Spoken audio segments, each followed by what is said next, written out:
This is Pastor Regina again, and this is part 3 of Jabin is Shocking. Okay, now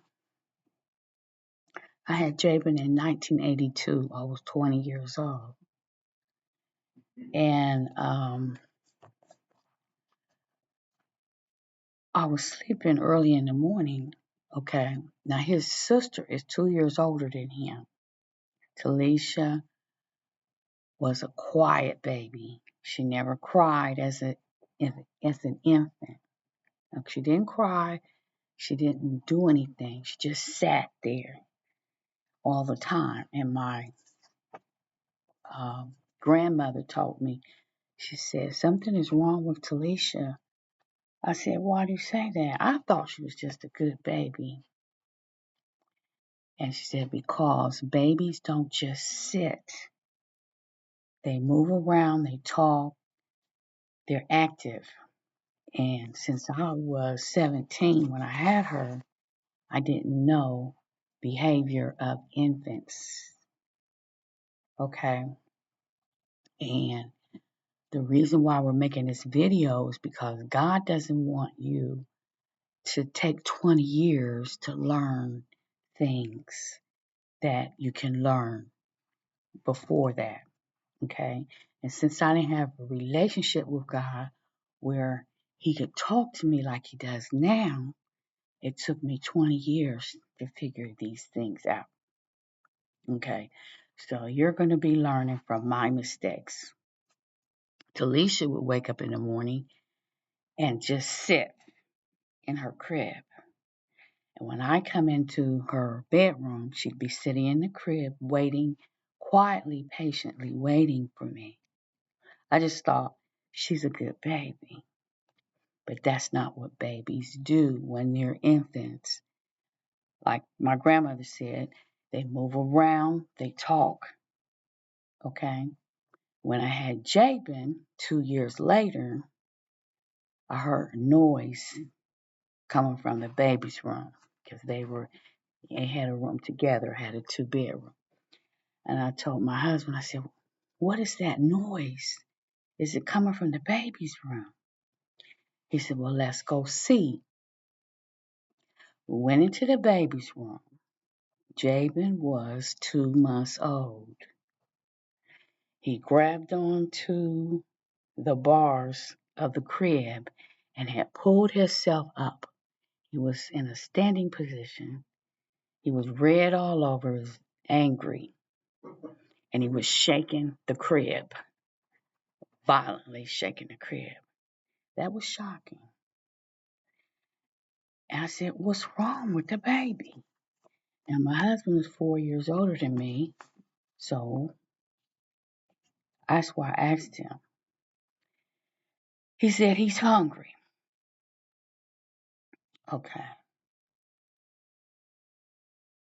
The way he was acting, he was so mad, non-verbally. He was saying, y'all better get some food in here right now. Okay. Now,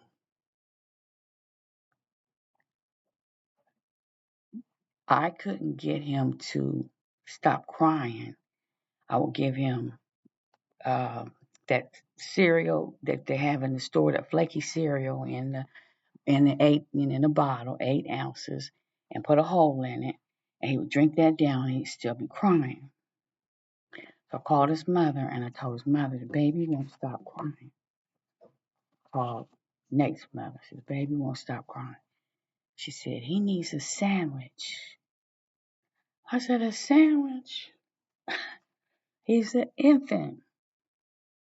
So what I did was I cooked oatmeal. I made a plate of oatmeal and I sat there and fed him a plate of oatmeal. He could eat a whole plate of oatmeal, and that lasted. He stopped crying for a while, okay, and then I put his father out, okay. And see, this is the part that puzzled me that I want you to remember, he had stopped crying. I had him to the place where when he was dry and fed, he wouldn't cry. Then his father came. When his father left, he would not stop crying. And I knew he was dry. I knew he was fed.